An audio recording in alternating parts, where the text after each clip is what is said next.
இப்போ உனக்கு ஒரு கதை சொல்றேன்.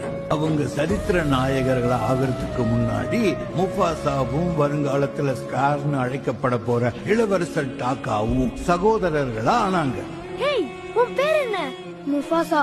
ஒருத்தை தடையாவா மற்றொருத்தை தடைகள்வா ஒருத்தை அசுர ஒருத்தை அரச கருத்தில் ஒத்தவரி காத்து ஒருத்த கங்கு ஒருத்த கத்தி எரிஞ்சிடும் நெருப்பறி இழுக்கும் மூச்சில் உயிருவர் பேச்சிடும் நட்பு வாசமே நூறாண்டு வாழணுமே. இப்போ உனக்கு ஒரு கதை சொல்றேன். அவங்க சரித்திர நாயகர்கள் ஆகிறதுக்கு முன்னாடி முஃபாசாவும் வருங்காலத்துல ஸ்கார்னு அழைக்கப்பட போற இளவரசர் டாக்காவும் சகோதரர்களா ஆனாங்க. ஹேய், உன் பேர் என்ன? முஃபாசா. ஒருத்தை